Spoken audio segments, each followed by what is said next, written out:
The Chiara now with the delivery. Back post. The header back in. Yazuri with the chance. Into the box and in the back of the net. And it's number 3 for Jarek Whiteman. The hat trick converted. 3-2 in the 60th minute. You're watching and listening to Mamma Mia! This is Fire Talk, Footy Edition with Nicholas Fiore. Welcome back, everybody, to Mamma Mia! This is Fire Talk. I'm your host, Nicholas Fiore. I know it's been a while. It's been over a year, but we're back, and we're going to be coming back, hopefully, every week with Instagram Lives and with episodes. Joining me on episode number 58 of the show and Footy Edition number 15 is Daniel Clarke, goalkeeper for the Halifax Wanderers, HFX, in the Canadian Premier League, professional soccer in Canada, former Woodbridge striker. We just talked that they're in first place right now in first place. But Daniel, I know you're busy. I know training feels like it's probably every day and hours in a day. But thanks for hopping on, and first episode in over a year. So welcome. Yeah, thank you. Thanks for having me out. I'm honored, and it's a pleasure. Appreciate that. And from England, right? You're not from Canada. You're from right. Milton Keynes. Is that close? Milton Keynes in England. How was the transition just from the young age? We get into it right away. Being born in England and coming to a different country in Canada. It's obviously a massive change. I think growing up in England, it's a great standard, especially on the football side of things. So to kind of make the jump over to Canada, it was a difficult one. Literally packing up and leaving your home and moving to pretty much the other side of the world is a challenging thing. So I think it took me a little while to kind of get settled down. But once I got settled down, I feel like I flourished. I think Canada soccer as a whole is growing and developing, and it's great to see. Obviously with Canada now in the quarterfinals, I think it is now. That proves in itself that this country's moving ahead and they're developing, which is great. And I'm happy to be here where I am. And yeah, things got settled down and kind of all worked out in the end. Hey, you have a pro contract in Canada, so I think it worked out okay. Just okay. Yeah, I'll take it. Just a little bit. But it also started from young, right? I mean, signing your first contract back, 8 years old, playing under 9 with Northampton Town. Just talk about that. Like, was it a legit contract signing at 8 years old within England, or how was that all about? Yeah, so it was legit. I signed for the under 9s Northampton Town Academy, and Northampton was a professional environment throughout my entire time there. They believed in putting you in a professional environment pretty much 24/7 as a young child. So I would go in and I'd train with a specific goalkeeper coach, and then obviously I go with the team. And then afterwards, after the session, they'd have us in for classroom sessions as well, to try and develop the IQ side of the game. So it was full on, and then trying to balance that with school. They'd be getting daily check-ins from my school as well to make sure I was on top of that, which was quite cool to see. But yeah, it was full-time professional up until I moved to Canada. And did you always know you wanted to be a keeper? Or was it, I'm going to try player like we all do and then go to keeper? Or you just knew right away that's the position I want? So I actually think I started out as an attacker. Before I played for Northampton, I was part of a team where if we were losing, I'd get subbed on and go outfield. But then once we got the lead, I dropped back in the goal to try and hold the lead.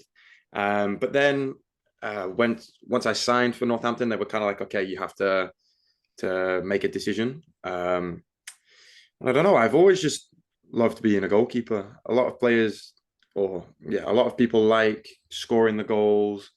But for me, it's the other way around.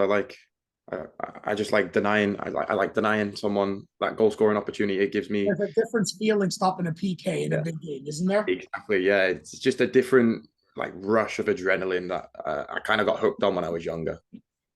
Hey, I was I was a keeper, and I didn't play in any professional ranks by any means.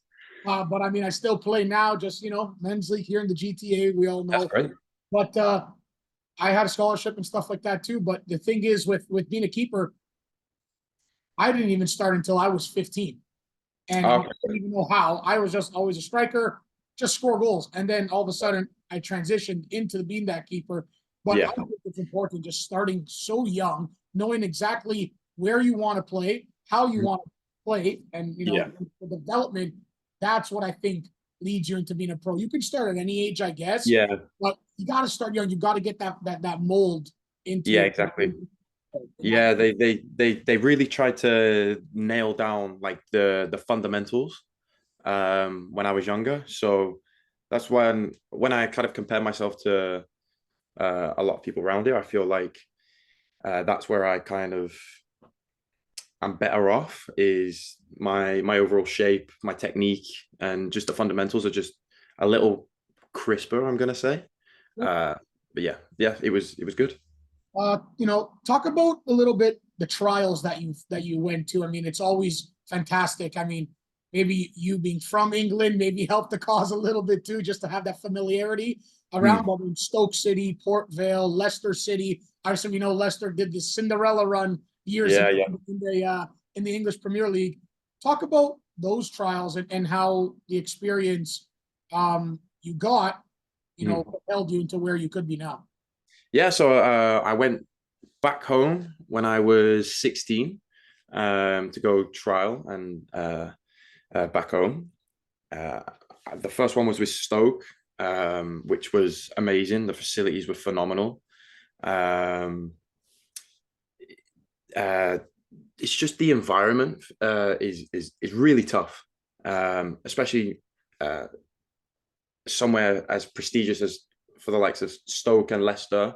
Um, it's just a high pressured environment, and there's a lot of stress that you have to cope with. But it was a good experience for me to go through at that young age.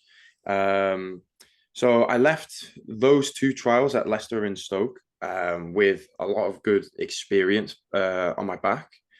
And then I took that into Port Vale. And yeah, I did really well at Port Vale. They really liked me. They ended up offering me what's called a scholarship. So they do that back home. So once you're 16, you're called a scholar. So you get offered a scholarship. I got offered one, but I decided to come back home because I felt that I really wasn't ready to kind of live that far away from like my mum, my dad, and my two younger brothers. So I felt it was the right decision to come back home, develop in Canada again, and then take the university route, which I did, and then see where that kind of took me. Absolutely. If everyone doesn't know, this episode is sponsored by The Bottom Line, the best chicken wings in the city in Toronto, 22 Front Street, the official sponsor of Mamma Mia. This is Fire Talk. I'm with Daniel Clarke here, goalkeeper for the Halifax Wanderers in the Canadian Premier League. And we're just talking about, the trials of going to England and going back home and seeing what that environment is about. And you mentioned that, going to the college university route in your eyes was just the right decision at that time. Do you feel like that was the right decision now and that panned out for you? Yeah, I think I was weighing up all my options before I made a decision. I think what really kind of persuaded me was the CPL. Obviously, there was a route into the CPL through university with a U Sport contract. So yeah, I think the plan was to always go to university, get a degree as a backup plan because you never really know what's going to happen in football, and football's obviously not around forever. So it's nice to have a degree that you can kind of just fall back on whenever you want. Yeah, I think definitely going to university was the right call. But But then for me, it was whether or not I wanted to take the NCAA route or the U Sport Canada route. I had offers from Syracuse at the time, but I felt that going to Cape Breton would be the best opportunity for me overall. I think that panned out pretty well. Yeah, I agree. 2023 U Sports national champion, all-star team as well, 3 seasons with Cape Breton.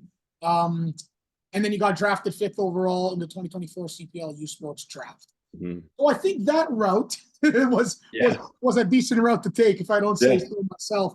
How was the experience of winning that national championship? I know you did it with Jacob Spitzieri, current captain of the Woodbridge Strikers in the League One Ontario side. How was that national experience? And then I guess a two-parter that led, and we'll talk about your experience of being drafted to Halifax. The overall experience was something you can't even imagine to think of. What was really special for us was we did it at home, so we were the host that year. So what the university did was they obviously were advertising it all around the island.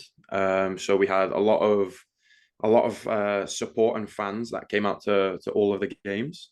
I think for the final we had 1,100, which is crazy for a university game. A lot of people's family members also flew out for the occasion. So I know my mum ended up flying out for it, which was really special for me. So she could. From England, or is she here? No, she's in Canada. In Canada, so she flew from Toronto to Cape Breton, and for her to kind of be by my side and see all of that and end up celebrating with me at the end was unreal.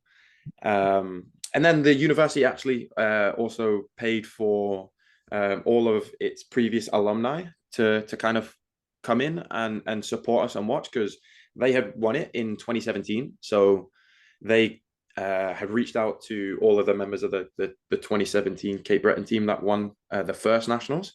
They invited them out to support us. And they were kind of like the ultras throughout the 3 games that we played. But yeah, it was massive. It was massive for the community as a whole in Cape Breton. I think it done the island justice and very, very well. But for me, it was an unreal experience that I'll just never forget. Is Cape Breton, is it more of a, I guess you can say, smaller community, smaller town that people gravitate to? Yeah, especially where we are. We're located in a town called Sydney. So Cape Breton is an island which is quite big, but where we are is Sydney. Yeah, so the only real thing around there is there is a hockey team, but a lot of people do follow the basketball that we have and the football. Is where'd you see yourself when you went there fitting in the sense of, did you feel like it was going to be the right fit and the right click as soon as you, I guess, first time you visited? Yeah, I didn't actually get to go on a visit because of COVID at the time, I think. But when I got there, I realized that we were going to be a super tight, super close family. So my teammates at Cape Breton are literally my second family. They have a nice setup for us, actually, where they kind of force all of the athletes to live on res. So we all live in apartments that fit 5 people, and we all get allocated a floor. So literally, you'll have 3 rooms on one end of the hallway and then another 2 on the other end of the hallway, and you can literally just walk into each other's rooms whenever you like. So that's what I feel kind of pushed us over the line, and that's what I credit my coach Dino for. Is he knows how to build a structure and build a family, and I do think that chemistry that we did have is really what pushed us over the line compared to quite a few other schools that came our way. I think the bond, and I coach competitive soccer here in GTA in Toronto, and I've coached rep for 11 years now. And it's all about how the coaches and coaching staff and schools, let's say, make that formed that bond for the players. Yeah, exactly. It's all about a winning culture. I mean, I'm a hockey play-by-play broadcaster too. And in 2019, my Oakville Blades, the team that I was with and currently with, I was just a play-by-play broadcaster, but the coaching staff and the management there, they formed a bond. And we ended up going 2 championships and all the way to Brooks, Alberta for the national tournament. It sounds like it's the same in your sense, in your experience with Cape Breton, where that bond was formed on and off the field, which off the field led to raising a trophy. Yeah, exactly. Exactly that. And to me, it doesn't get better than that. And it's all about the leading from the top and coming right to the players. And then eventually winning makes it so much more sweeter in a sense, because you're doing it with people you love. So yeah, it was great. Awesome. No, that's awesome. I know it's a nice feeling when you win. That's something. Hey, Exactly. You gotta lose humbly, but you gotta win humbly. Yeah, exactly. Talk about a little bit, why we even got to know each other and stuff like that. Let's talk about some Woodbridge strikers, right? Obviously, you were with them last season, won several team of the weeks, and were getting some clean sheets in a season where overall didn't go as planned for the team in itself. But now you look and Woodbridge are first in the table in League One Ontario. Talk about how Woodbridge League One helped you. You got more minutes, you got games to eventually, obviously, with Cape Breton as well, being drafted. Yeah, I've known Coach Fab and Peter for a while. I was with Woodbridge for a couple of years for the youth teams. So I reached out to Fab and pretty much just asked, look, I'm looking to play as many games as possible. Can we make it happen? I'm just looking to grow and develop. And he was like, yeah, cool, come over. So we got that done. And then I had to wait a bit of time, to be fair. But I eventually I got what I was looking for, and then kind of started to build momentum off of those games. And like you said, the team of the week came in, and then the team of the month for June came in, which was quite cool to see that kind of recognition. But yeah, I think you could really just tell after playing in so many games that I was able to take that into Cape Breton. And that's exactly what I was looking for in terms of development, because you can train as much as you like, but there is a part where you just can't train, and it's just those game scenario situations. You need a play to develop, right? Exactly. So at that time, last year, that's what I was looking for.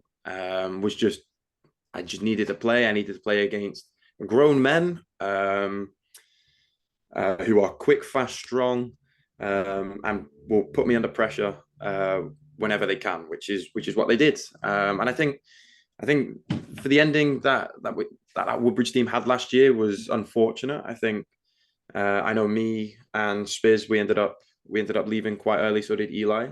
We missed the last 3 games because of the university preseason. So we were watching, and we were kind of gutted to see what had happened. But when we got the news that you guys were in the Premiership, we were buzzing, because that's where this prestigious club deserves to be. It doesn't deserve to be in the lower leagues, in the Championship. And I think you can see now that they're doing unreal. They're top of the table, and yeah, I'm super thrilled and happy for the lads. I'm always watching, which is nice to see, and they're really buzzing right now, which is good. Yeah, the boys are on track, and just got to keep on going. We're about halfway through the campaign, right? 12 of 22 so far. Yeah, we just got to keep on going. But that's good to hear that. Like, even though Woodbridge is a prestigious club within Canada, I'm gonna say, not even the GTA. Woodbridge Striker Soccer Club are prestigious, not because you played there, and not because I'm there doing what I'm doing. When I was young, I never played for Woodbridge. I played for all these other clubs within GTA, and I was like, Woodbridge won again. Woodbridge won this tournament again. And it's just, without blowing up everyone's head, it's factual, and it is what it is. And they have the stats, youth, they have tournament trophies in their clubhouse at their office, which we know at Von Grove Stadium. And obviously it helped you get more playing time, get games, in order to translate that to your momentum for school, and then being drafted in the CPL draft. Let's talk about that a little bit, because It's a big deal. At the end of the day, you're a professional goalkeeper and you're with in the CPL. What was draft day like? What was the feeling, and how honored are you to be with Halifax? Draft day was for me. I was super anxious that day. I had heard that there were a number of clubs kind of interested in and looking at me. And then I actually did receive a call, like kind of like a mini interview from Patrice, who's the head coach at Halifax. So I knew that there was kind of like I don't know, there was a liking to me. So I didn't have any expectations. I didn't want to set those expectations just in case it didn't go my way. But I was actually lucky enough to be home for the draft. I flew home, and then literally the next day was draft day. So I was sat with my parents. And yeah, I heard Owen Shepherd went #1 overall, which is one of my teammates at Cape Breton, which was great. And then it came up to Halifax, and I think time stood still for about an hour as they were calling out the name.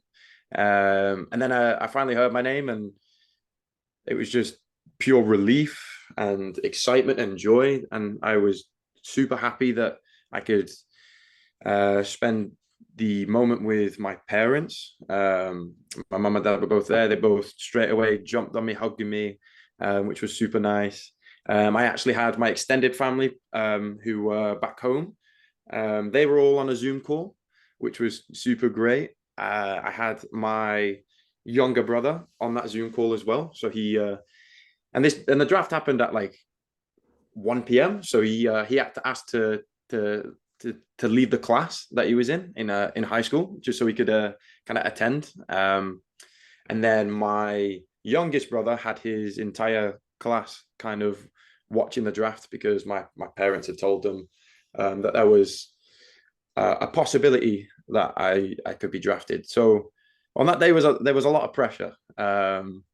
But yeah, everything went my way, and it was an amazing feeling. One of the happiest moments of my life, and something that I will kind of cherish forever. Those are the stories you love to hear, right? I mean, doesn't matter what level, what sport, what draft, right?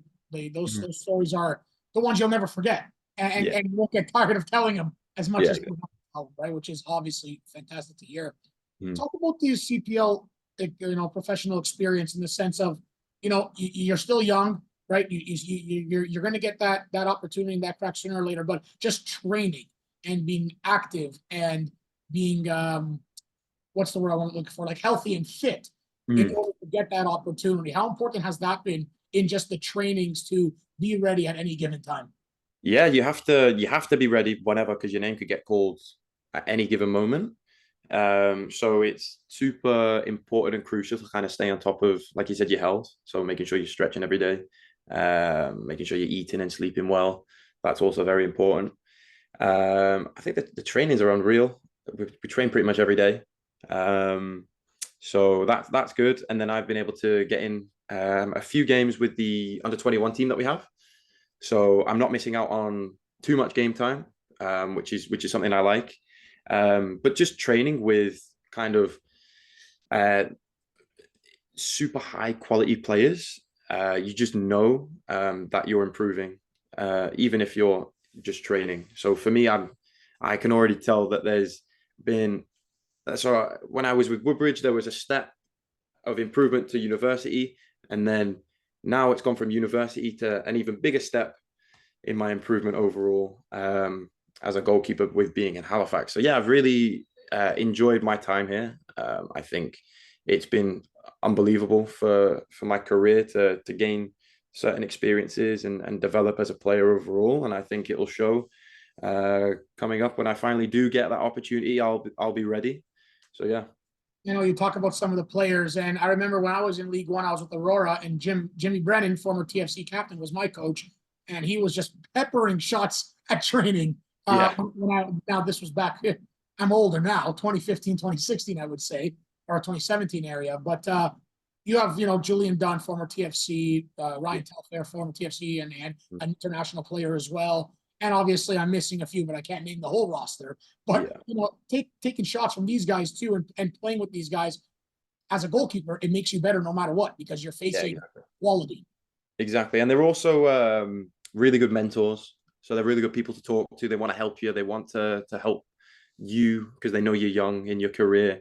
And when you're dealing with certain things, you always know you can kind of turn to them to ask for advice. So yeah, the lads are really great. So yeah, I think it's been the right choice and the right fit for me. Absolutely, absolutely. Listen, Daniel, it's been great to catch up again. I know we are going back and forth with some times to chat, but I'm hoping to obviously continue to follow you and continue to work with you in the sense in any capacity, moving forward. I just want to wish you the best of luck. Keep on working hard, keep on training. It's good to see that. You might not be from Woodbridge, but when you play in the Bridge at the Grove, you're always a part of the Bridge family. So best of luck moving forward the rest of the way. And thanks for coming on. I really appreciate it. Cheers. Thank you very much. Thanks for your time. Absolutely. Listen, everybody, Daniel Clarke, goalkeeper for the Halifax Wanderers in the Canadian Premier League. We're going to be having more Instagram lives, more episodes coming up. Fast and furious. We got professional lacrosse players, professional football players, European football players. We got hockey players, broadcasters, professional broadcasters coming on, and it's just going bigger and better. Mamma mia, this is Fire Talk, episode 58 and Footy Edition, number 15. We are back, ladies and gentlemen, and we are back coming firing on all cylinders. This episode was sponsored by The Bottom Line Restaurant and Bar, downtown Toronto, 22 Front Street, the best chicken wings in the city. On behalf of Daniel Clarke, professional goalkeeper for the Halifax Wanderers in the Canadian Premier League, I'm Nicholas Fiore. This has been Mamma Mia. This is Fire Talk. Until next time, ciao. Free kick in midfield. An opportunity here. Shot comes in the back of the net. It goes. Oh my word! What a strike! Now back kicked up in the air. One with the header. Placed down. McNamara has the opportunity, and in the back of the net it goes. Corner kick now for Oakville. It's a dangerous one, and in the back of the net again, and it's McNamara. That was Mamma Mia. This is Fire Talk Footy Edition with Nicholas Fiore. Thank you for watching and listening, and stay tuned for the next episode.